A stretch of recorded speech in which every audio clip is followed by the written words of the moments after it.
À seulement 10 ans, Bart est déjà marié et il a même des enfants. Oh, Bart, tu es un mari parfait et un père parfait.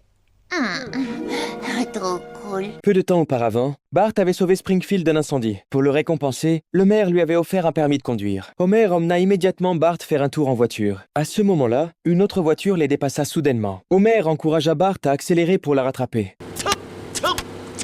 Homer, c'est toi? Mais la gomme!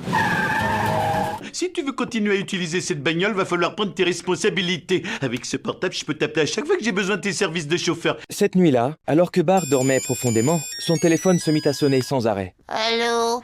Bart, mon vieux, c'est ton papa. Viens me chercher.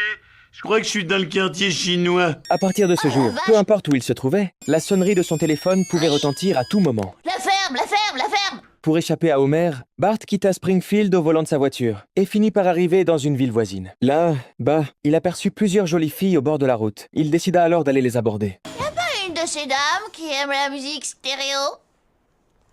Si, moi. L'une d'elles monta dans la voiture de Bart, mais Darcy trouva que Bart avait l'air beaucoup trop jeune. Bart lui expliqua qu'il paraissait jeune, parce qu'il avait pris trop de médicaments. C'est cool. Je m'appelle Darcy. Moi, Bart Simpson, qui tais-toi? Ah oui, oh, Darcy. Cette réponse fit rire Darcy. Les deux passèrent ensemble une journée romantique. Le lendemain matin, Bart emmena Darcy au sommet d'une montagne pour regarder le lever du soleil. Après une nuit pleine de romantisme, la jeune fille lui fit une proposition inattendue. Bart, il faut qu'on se marie. Et quoi? Pourquoi pas? On a flirté. C'est pas bien de flirter avec une fille si on n'a pas l'intention de l'épouser après. Je veux dire, t'es pas un salaud, n'est-ce pas? Et non, je suis pas un salaud, mais... Alors c'est réglé.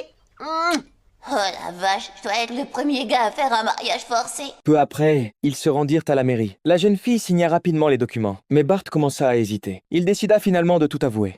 Et seulement je n'ai que 10 ans. Quoi? Je suis vraiment désolée. Bart, moi aussi j'ai un petit secret que je t'ai pas dit. Je suis enceinte.